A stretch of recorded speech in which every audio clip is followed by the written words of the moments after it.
اعوذ باللہ من الشیطان الرجیم بسم اللہ الرحمن الرحیم الحمدللہ رب العالمین والعاقبۃ للمتقین الصلاۃ والسلام علی سید الانبیاء والمرسلین اما بعد۔ سامعین و ناظرین، ہماری جو آج کی ویڈیو ہے اس کا عنوان یوں ہے کہ دیوبندی پیر اور میلاد النبی صلی اللہ علیہ وآلہ وسلم۔ سامعین و ناظرین، جب بھی ربیع الاول شریف کا مہینہ آتا ہے، میلاد النبی صلی اللہ علیہ وآلہ وسلم کا مہینہ آتا ہے، تو بڑے شیطان کے ساتھ جو چھوٹے چھوٹے شیاطین ہیں، شیطان کے چیلے چانٹے ہیں، وہ بھی متحرک ہو جاتے ہیں،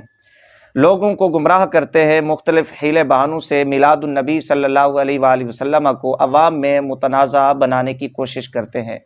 کبھی یہ کہتے ہیں کہ میلاد النبی صلی اللہ علیہ وآلہ وسلم کی جو تاریخ ہے وہ 8 ربیع الاول ہے یا 9 ہے، 12 ربیع الاول شریف نہیں ہے، اور کبھی یہ کہتے ہیں کہ 12 ربیع الاول شریف رسول اکرم صلی اللہ علیہ وآلہ وسلم کی میلاد کی تاریخ نہیں ہے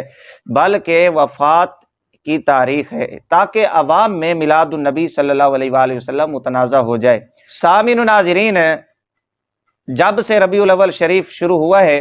وہابی دیوخانی فرقہ کے مولوی حضرات بھی متحرک ہو گئے، بالخصوص مولوی نجیب دیوخانی صاحب حضرت کو چونکہ امام المناظرین بننے کا کیڑا بھی بہت زیادہ تنگ کرتا ہے، اور دیگر وہابی دیوخانی فرقہ کے مولوی حضرات بھی متحرک ہیں کہ کسی طرح عوام کو میلاد النبی صلی اللہ علیہ وآلہ وسلم سے روکا جائے، انہیں بدظن کیا جائے۔ تو ضروری سمجھا کہ عوام کو بتلایا جائے کہ جو دیوخانی فرقہ کے پیر تھے، جن کو مولوی اشرف علی تھانوی، رشید گنگوہی، قاسم نانوتوی، خلیل امبیٹھوی اور دیگر وہابی دیوخانی فرقہ کے مولوی حضرات ہیں، اپنا پیر سمجھتے ہیں، اپنا مرشد سمجھتے ہیں، اپنا رہبر سمجھتے ہیں، شیخ المشائخ حضرت حاجی امداد اللہ مہاجر مکی رحمۃ اللہ تعالی علیہ، ان کا میلاد النبی صلی اللہ علیہ وآلہ وسلم کے بارے میں کیا موقف تھا؟ کیا وہ میلاد النبی صلی اللہ علیہ وآلہ وسلم کا انعقاد کیا کرتے تھے؟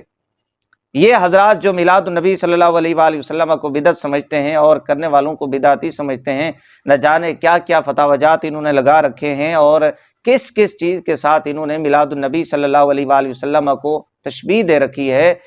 عوام کو بھی پتہ چلنا چاہیے کہ یہ جو حاجی امداد اللہ مہاجر مکی رحمۃ اللہ تعالی علیہ کا نام لے کر حاجی صاحب رحمہ اللہ کو بدنام کرتے ہیں، کیا ان کا عقیدہ نظریہ حاجی صاحب کے عقیدے کے مطابق ہے؟ ان کا جو معمول ہے وہ حاجی صاحب کے معمول کے مطابق ہے؟ سامعین و ناظرین، ہم اگر وہابی دیوخانی فرقہ کی کتب کا مطالعہ کریں تو بالکل ان کا عقیدہ، ان کا نظریہ، ان کا معمول حاجی امداد اللہ مہاجر مکی رحمۃ اللہ تعالی علیہ کے عقیدے اور معمول کے مطابق نہیں ہے، بلکہ حاجی صاحب رحمۃ اللہ تعالی علیہ کے عقیدے، نظریے اور معمول کے مطابق اہل سنہ و جماعت کا عقیدہ اور نظریہ ہے اور اہل سنہ و جماعت کا معمول ہے۔ سامعین و ناظرین، یہ حاجی صاحب رحمۃ اللہ تعالی علیہ کو بدنام کرنے کے لیے ان کا نام لیتے ہیں، جبکہ حقیقت اس کے برعکس ہے۔ میں یہاں پر صرف ایک مثال پیش کرتا ہوں میلاد النبی صلی اللہ علیہ وآلہ وسلم کے حوالہ سے، اور پھر آخر میں ایک حوالہ پیش کروں گا۔ وہابی دیوخانی فرقے کا اصول ہے، ان کی کتب کے اندر لکھا ہوا ہے کہ جس مرید کا معمول، جس مرید کا عقیدہ اور نظریہ اپنے پیر کے مطابق نہیں ہے، اپنے پیر کے معمول کے مطابق نہیں ہے، اس کا پیر سے بیعت کرنا کوئی فائدہ نہیں رکھتا، شرف بیعت کا کوئی فائدہ نہیں ہے اگر کسی مرید کا عقیدہ نظریہ معمول اپنے پیر کے عقیدے اور معمول کے خلاف ہے۔ یہ انشاءاللہ العزیز آخر میں ایک حوالہ پیش کروں گا۔ سامعین و ناظرین، یہ میرے پاس کتاب ہے وہابی دیوخانی فرقہ کی امداد المشتاق، لکھنے والے مولوی اشرف علی تھانوی، ان کے فرقے کے بہت بڑے مولوی ہیں، یہ ان کو حکیم سمجھتے ہیں، اور بعض وہابی دیوخانی فرقہ کے مولویوں نے اپنی کتب کے اندر لکھا ہے کہ دیوخانی مذہب کا جو ترجمان ہے، محرر ہے، وہ مولوی اشرف علی تھانوی ہے۔ صفحہ نمبر 51 ہے امداد المشتاق کا۔ حضرت حاجی صاحب رحمۃ اللہ تعالی علیہ کا ایک ملفوظ ایک قول نقل کرتے ہیں میلاد شریف کے واسطے، فرمایا کہ مولد شریف تمامی اہل حرمین کرتے ہیں۔ یہ ہم سے دلیلیں مانگتے ہیں کہ جی کہاں لکھا ہوا ہے، کس قرآن کی آیت میں لکھا ہے، کس صحابی نے کیا، کون سی حدیث کے اندر لکھا ہے، کون سے تابعی نے کیا؟ حاجی صاحب رحمۃ اللہ تعالی علیہ ان کو منہ توڑ جواب دے رہے ہیں۔ فرماتے ہیں مولد شریف تمامی اہل حرمین کرتے ہیں۔ یہ جو آج کل انہوں نے پروپیگنڈا کیا ہوا ہے کہ ہندوستان بر صغیر میں جناب والا انہوں نے شروع کیا، یہ کوئی نہیں کرتا تھا، یہ ہندوستان کے اندر یہ علماء اہل سنت و جماعت نے شروع کیا ہے، فلاں سے انہوں نے منظور کرایا، ڈھمکا سے منظور کرایا۔ حاجی صاحب فرماتے ہیں کہ تمامی اہل حرمین کرتے ہیں، اسی قدر ہمارے واسطے حجت کافی ہے۔ یہ حاجی امداد اللہ مہاجر مکی رحمۃ اللہ علیہ فرما رہے ہیں، فرمایا ہمیں کسی دلیل کی ضرورت نہیں ہے، بلکہ ہمارے لیے اتنا ہی کافی ہے کہ حرمین شریفین والے میلاد شریف منعقد کرتے ہیں۔ اور حضرت رسالت پناہ کا ذکر کیسے مذموم ہو سکتا ہے؟ یہ حاجی صاحب رحمۃ اللہ تعالی علیہ دیوخانی فرقہ کے مولویوں کو ایک چپیڑ لگا رہے ہیں۔ فرمایا البتہ جو زیادتیاں لوگوں نے اختراع کی ہیں نہ چاہیے، ظاہر ہے امام اہل سنت مجدد دین و ملت امام احمد رضا خان قادری حنفی رضی اللہ تعالیٰ عنہ فتاوی رضویہ شریف کے اندر اختراعات سے منکرات سے روکتے ہیں لوگوں کو۔ علماء اہل سنت و جماعت نے واضح طور پہ لکھا ہے، اور خود وہابی دیوخانی فرقہ کے مولوی حضرات بھی گئے بگئے اس چیز کو تسلیم کرتے ہیں کہ خود انہوں نے اپنی کتابوں کے اندر لکھا ہے کہ یہ جو اختراعات ہیں، لغویات ہیں اور لوگوں نے زیادتیاں کر رکھی ہیں، ان کا اسلام کے اندر اور سنیت کے اندر کوئی تصور نہیں ہے۔ خود یہ وہابی دیوخانی فرقہ کے مولوی حضرات بھی تسلیم کرتے ہیں۔ یہی بات حاجی صاحب رحمۃ اللہ تعالی علیہ لکھتے ہیں۔ فرمایا اور قیام کے بارے میں کچھ نہیں کہتا، ہاں مجھ کو ایک کیفیت قیام میں حاصل ہوتی ہے۔ یہ صفحہ نمبر 51 کے اوپر امداد المشتاق مولوی اشرف علی تھانوی دیوخانی فرقے کا محرر ترجمان حاجی صاحب رحمہ اللہ کا ملفوظ نقل کر رہا ہے۔ فرمایا کہ میلاد شریف میں حضور کا ذکر ہوتا ہے، یہ کیسے مذموم ہو سکتا ہے؟ اسی طرح یہ حاجی امداد اللہ مہاجر مکی صاحب رحمۃ اللہ تعالی علیہ کا فیصلہ ہفت مسئلہ، اس میں حاجی صاحب رحمہ اللہ فرماتے ہیں میلاد شریف کے بارے میں، میلاد کے بارے میں اپنا موقف حاجی صاحب رحمہ اللہ نے پیش کیا۔ فرمایا اور مشرب فقیر کا یہ ہے کہ محفل مولود میں شریک ہوتا ہوں، بلکہ ذریعہ برکات سمجھ کر منعقد کرتا ہوں۔ یہ حاجی امداد اللہ مہاجر مکی دیوبندی پیر ہے،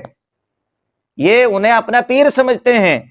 وہ کہتے ہیں مشرب فقیر کا یہ ہے کہ محفل مولود میں شریک ہوتا ہوں، بلکہ ذریعہ برکات سمجھ کر منعقد کرتا ہوں اور قیام میں لطف و لذت پاتا ہوں۔ اسی طرح اگر حاجی امداد اللہ صاحب رحمۃ اللہ تعالی علیہ کی جو دیگر تصانیف ہے ان میں دیکھیں، گاہے بگاہے محفل میلاد کے بارے میں اور قیام کے بارے میں حاجی صاحب کا نظریہ واضح طور پہ سامنے آتا ہے کہ حاجی صاحب رحمہ اللہ قائل تھے، نہ صرف قائل بلکہ اس کا انعقاد کرتے تھے، اور انعقاد کر کے انہیں ذریعہ نجات اور ذریعہ برکات سمجھتے تھے۔ یہ حاجی صاحب رحمہ اللہ کا موقف ہے۔ اسی طرح جو حاجی صاحب رحمہ اللہ کے خلفاء ہیں، سنی خلفاء، حضرت مولانا عبدالسمیع رامپوری رحمہ اللہ، ان کی کتاب ہے انوار ساتیہ، یہاں پر حاجی صاحب رحمہ اللہ کی تقریض موجود ہے۔ یہ میلاد شریف کے متعلق مولانا عبدالسمیع رامپوری رحمہ اللہ نے کتاب لکھی ہے۔ اسی طرح یہ انوار احمدی، شیخ الاسلام حضرت مولانا حافظ محمد انوار اللہ قادری چشتی رحمۃ اللہ تعالی علیہ، یہ بھی حاجی صاحب رحمہ اللہ کے خلیفہ ہیں، مرید ہیں۔ اس کے اندر جو معمولات اہل سنت و جماعت کے ہیں، حاجی صاحب رحمہ اللہ کی اس کتاب کے اوپر بھی تقریض ہے۔ گویا نتیجہ یہ نکلا حاجی صاحب رحمہ اللہ نہ صرف میلاد شریف کے قائل ہیں بلکہ اس کا انعقاد بھی کرتے ہیں، اور انعقاد اس لیے کرتے ہیں کہ انہیں ذریعہ برکات سمجھتے ہیں۔ یہ حاجی صاحب رحمہ اللہ کا موقف ہے۔ تو اب جو وہابی دیوخانی فرقہ کے مولوی حضرات میلاد سے روکتے ہیں، لوگوں کو متنفر کرنے کے لیے غلط فہمیاں عوام کے اندر پھیلاتے ہیں، میلاد شریف کو متنازع بناتے ہیں،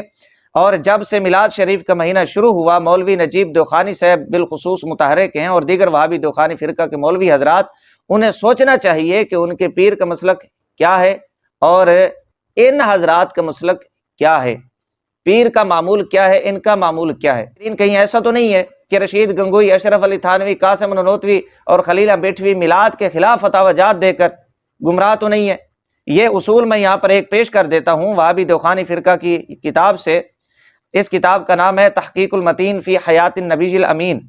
مولوی محمد امین۔ اس کتاب کو پسند کیا ہے وہابی دیوخانی فرقہ کے ممدوح مولوی اللہ وسیع،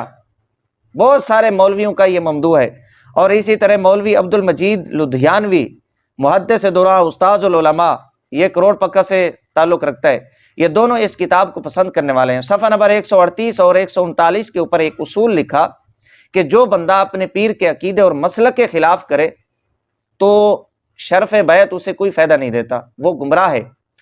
صفحہ نمبر 138 کے اوپر لکھتے ہیں تو ان کے عقیدے بھی اپنے شیخ والے ہونے چاہیے، ان کا مسلک بھی وہی ہونا چاہیے، تبھی تو بیعت کا اور شرف تلمذ کا فائدہ ہوگا، کیونکہ استاذ و شیخ بنانے کا فائدہ تب ہوتا ہے جب تلمیذ و مرید اپنے شیخ و استاذ کا ہم عقیدہ و ہم مشرب ہو۔ یہاں پر اب وہابی مولوی یہ لکھتا ہے کہ بیعت کا فائدہ، شرف تلمذ کا فائدہ اسی وقت ہوگا کہ جب استاذ اور شیخ کے عقیدے کے مطابق مرید اور شاگرد کا عقیدہ ہوگا،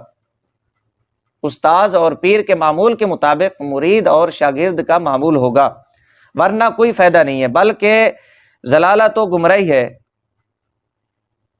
اگر کسی مرید کا عقیدہ، مشرب، مسلک، معمول مرید کے مطابق نہیں ہے تو بیعت کا کوئی فائدہ نہیں ہے، بلکہ ضلالت اور گمراہی ہے۔ تو یہاں سے پتہ چلا جو وہابی دوخانی فرقہ کے مولوی حضرات میلاد سے روکتے ہیں وہ حاجی صاحب کے عقیدے، مسلک، مشرب کے مخالف ہیں، ان کے عقیدے کے خلاف ہیں، ان کے معمول کے خلاف ہیں، تو پتہ چلا کہ انہیں بیعت کا کوئی فائدہ نہیں ہوا، یہ دھوکہ دینے کے لیے نام لیتے ہیں،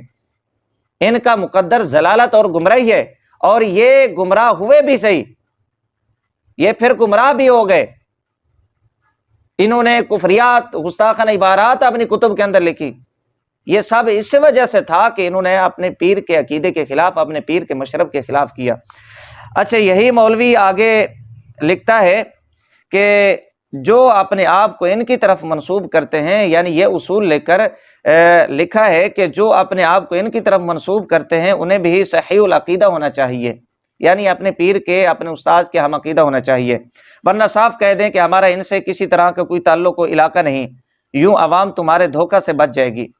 ہم بھی اب اس اصول کو سامنے رکھ کے یہی کہتے ہیں وہابی دوخانی فرقہ کے مولویوں کو، چاہے مولوی ابو ایوب ہو، مولوی ساجد خان ہو، مولوی عمیر قاسمی بھنگی ہو، مولوی نجیب دوخانی ہو، کہ اگر تم اپنے آپ کو حاجی صاحب رحمۃ اللہ تعالی علیہ کا نام لینے والا بتلاتے ہو، ان کے مریدین میں شمار کرتے ہو، تمہارے اکابرین حاجی صاحب رحمہ اللہ کے مریدین اپنے آپ کو کہلواتے تھے، تو تمہارے عقیدے بھی حاجی صاحب رحمہ اللہ کے عقیدے کے مطابق ہونے چاہیے، وگرنہ تم صاف انکار کر دو کہ جب تمہارے عقیدے نظریے معمول حاجی صاحب رحمہ اللہ کے عقیدے نظریے معمول کے مطابق نہیں ہے تو عوام کو گمراہ تو نہ کرو، صاف طور پہ انکار کر دو۔ حاجی صاحب کا نام لے کر عوام کو بھی گمراہ کرتے ہو، ادھر تمہارے عقیدے نظریے حاجی صاحب کے مطابق بھی نہیں ہے، حاجی صاحب کے خلاف ہیں، لہٰذا یہ دو رنگی چھوڑ دیں۔ اگر حاجی صاحب کا نام لیتے ہیں تو معمول بھی وہی ہونا چاہیے، تمہیں بھی میلاد مصطفیٰ صلی اللہ علیہ وآلہ وسلم منانا چاہیے، لوگوں کو نہیں روکنا چاہیے۔ اگر تم حاجی امداد اللہ مہاجر مکی رحمۃ اللہ تعالی علیہ کے معمول کے مطابق میلاد مصطفیٰ صلی اللہ علیہ وآلہ وسلم نہیں منا سکتے تو پھر تمہیں حاجی امداد اللہ صاحب رحمۃ اللہ تعالی علیہ کا نام نہیں لینا چاہیے، خود کو اور اپنے اکابرین کو ان کا مریدین نہیں کہلوانا چاہیے، نہیں لکھنا چاہیے۔